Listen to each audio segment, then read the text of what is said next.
오늘은 루시아님의 신이 쉼표를 넣은 곳에 마침표를 찍지 말라는 책에서 목발 없이 걷기라는 내용의 우화입니다. 숲으로 사냥을 나간 왕이 사냥감을 뒤쫓다가 바위투성이 절벽 아래로 말과 함께 추락했다. 호위대가 황급히 달려왔기에 목숨은 건졌으나 다리에 큰 부상을 입었다. 명의들이 심혈을 기울였지만 결국 한쪽 다리를 못 쓰게 되었다. 목발에 의지할 수밖에 없게 된 왕은 자신의 불구를 인정할 수 없었다. 최고 권력자로서 신하들과 국민 앞에 나약한 모습을 보이기 싫었던 왕은 나라 전체에 포고령을 내렸다. 오늘부터 모든 국민은 목발을 짚고 다닌다. 이를 어기는 자는 사형에 처한다. 다음 날부터 이 왕국은 역사상 유례없는 목발 국가가 되었다. 왕의 장애가 가려지도록 모든 사람이 목발을 짚고 다녀야 했다. 노인과 아이도 예외가 아니었다. 누구든 두 발을 땅에 대는 것이 엄격히 금지되었다. 처음에는 몇몇 진보적인 젊은이들과 저항 세력이 목발을 거부했지만 처형당하거나 추방되었다. 경찰과 군대도 특수훈련을 거듭한 끝에 세상에서 가장 강력한 목발 부대가 되었다. 나라가 자랑하는 미인대회 참가자들도 알록달록한 목발을 짚고 나와 박수갈채를 받았다. 부모들은 자식의 안전과 성공을 위해 갓난아기 때부터 걸음마 대신 목발 짚는 법을 가르쳤으며 학교에서는 목발의 역사와 중요성을 주입했다. 목발에 대한 연구로 학위를 취득한 전문가까지 등장해 목발의 가치와 역사성을 강조했다. 이제 목발 없이 두 다리로 걷는 것은 위험한 욕망이 되었다. 그 욕망을 발설하는 자는 정신병원에 갇히거나 현실 부적응자로 낙인 찍혔다. 이제 목발은 모두에게 존재의 일부가 되었다. 불행한 일은 왕이 매우 오래 살았다는 것이다. 세월이 흐르고 세대가 바뀌자 이제 인간이 두 다리로 자유롭게 걸을 수 있다는 사실을 모두가 까마득히 잊어버렸다. 목발을 짚은 상태에서 농사를 짓고 음식을 만들고 춤을 추고 더 어려운 기능까지 선보이는 목발의 달인들이 생겨났다. 젊은 시절 목발 없이 살던 노인들은 자식과 손자들의 인생을 망치지 않기 위해 그 기억을 꺼내지 않았다. 더 불행한 일은 왕이 죽은 후에도 상황이 전혀 달라지지 않았다는 사실이다. 어릴 때부터 목발에 익숙해진 사람들은 두 다리로 걸을 생각조차 하지 않았다.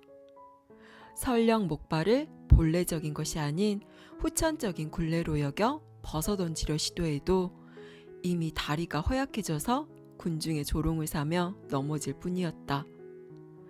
이제는 나라에서 강제하지 않아도 목발 없이 똑바로 서 있는 것 자체가 힘들었다. 모든 이가 그것을 인간의 불가피한 조건이라 여겼다.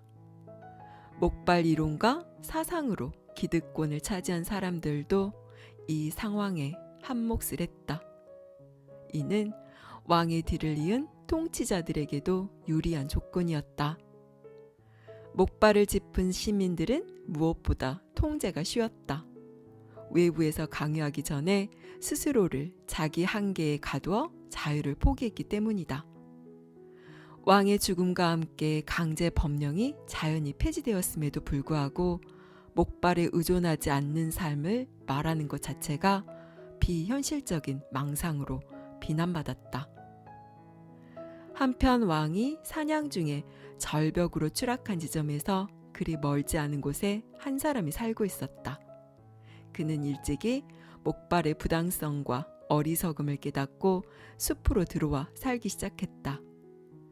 가난하고 위험한 생활이었지만 온전하게 걷는 기쁨을 안전이 보장된 삶과 맞바꾼 것이었다. 그의 행복은 목발에 의존하지 않고 숲을 거니는 일이었다. 그에게 그것은 기쁨 자체였고 신의 축복이었다. 목발에 대한 환멸, 두 다리로 온전히 걷는 기쁨이 그를 세상과 거리를 두게 했다. 가끔 생필품을 구하기 위해 도시로 내려갈 때만 목발을 사용했으며 왕이 죽자 그 즉시 목발을 불 속에 던져버렸다. 두 발로 자유롭게 걷는 것을 보고 사람들은 그를 세상을 현혹하는 인물로 여겼다. 그의 자유로움은 굴레에 적응된 이들에게는 무언의 위협이었다. 목발 짚은 이들은 드러내놓고 적대감을 표시하거나 목발을 쓰라고 강요했다. 하지만 그는 개의치 않았다. 오히려 연민을 느꼈다. 그들을 그렇게 만든 것은 이미 사문화된 왕의 명령이 아니라 그들 마음 깊이 뿌리내린 고정관념임을 남자는 알고 있었다. 목발에 익숙해진 나머지 목발 없는 삶을 상상할 수 없게 된 것이다. 어느 날 이 현자의 거처로 젊은이 몇 명이 찾아왔다. 허약한 하체와 빈약한 폐활량을 때 묻은 목발에 의지한 채 그들은 부탁했다. 두 다리로 걷는 법을 가르쳐 주십시오. 당신처럼 자유롭게 걸으며 살고 싶습니다. 그는 말했다. 나는 특별한 진리나 비법을 아는 사람이 아니다. 그저 목발을 집어 던지고 두 다리로 걷는 사람일 뿐. 그 이상도 이하도 아니다. 그대들도 나처럼 목발을 내려놓으면 된다. 나에게 배울 것은 아무것도 없다. 그것은 쉽고 간단한 일이다. 젊은이들이 다시 말했다. 목발에서 벗어나는 것은 어려운 일입니다. 이제는 목발과 한 몸이 되어 있어서 자유가 한순간에 가능하지 않습니다. 부디 저희를 제자로 받아들여 주십시오. 목발의 허구와 환상을 깨닫고 싶습니다. 젊은이들의 간절한 눈빛을 보고 그는 더 이상 물리칠 수 없었다. 하지만 가르쳐 줄 것은 많지 않았다. 그저 지금 당장 목발을 내려놓으라는 것. 그리고 다시는 목발에 의존하지 말라는 것. 목발 없이 두 다리로 자유롭게 걷는 것이 인간 본연의 모습이라는 것이 전부였다. 그리고 그것이 가능한 일임을 그는 직접 보여주었다. 몇 달 동안 젊은이들은 그에게서 걷는 법을 배웠다. 어떤 제자는 그의 말을 꼼꼼히 받아 적었다. 그러는 사이 차츰 더 많은 사람이 집을 떠나 숲으로 와서 그의 제자가 되었다. 고행과 금욕을 실천하며 목발 없이 걷는 수련을 하고 계율과 교리를 만드는 이들도 있었다. 현자가 세상을 떠날 때까지 그렇게 수만 명의 추종자들이 목발에서 해방되는 법을 배웠다. 전설까지 가미된 그의 생애가 책으로 만들어졌으며 그가 한 말들은 중요한 경전이 되었다. 그 사후에 사람들은 목발에서 벗어나기 위한 특별 수련법과 기도문을 개발했으며 그가 살던 숲속 오두막 순례도 필수였다. 이들을 따르는 사람에게는 사후 세계에서의 보상까지 약속되었다. 그 보상은 다름 아닌 목발 없이 자유롭게 걷는 내세의 삶이었다. 한 가지 미스테리로 남는 것은 그 수많은 추종자 중에 초기에 몇몇 사람을 제외하고는 목발을 내던지고 자유롭게 걷는 사람을 찾기 힘들었다는 점이다. 그들은 매주 기도회를 열고 경전을 암송하고 목발교 창시자를 찬양했지만 여전히 모두 목발을 짚은 상태였다. 군중 앞에서 설교하는 지도자들도 목발을 짚고 있기는 마찬가지였다. 오히려 이 무리에 합류하지 않은 사람들 중에 자유로워진 이들이 더 많았다. 그들은 목발의 어리석음을 깨닫고 그 자리에서 집어던진 사람들이다. 하지만 목발교 추종자들은 자신들의 교리와 가르침 밖에서는 진정한 자유를 실현할 수 없다고 주장했다. 그들이 가장 중요하게 여기는 성스러운 물건은 황금 유리관에 수장된 현자가 불 속에 던져버렸던 타다 남은 목발의 잔해였다.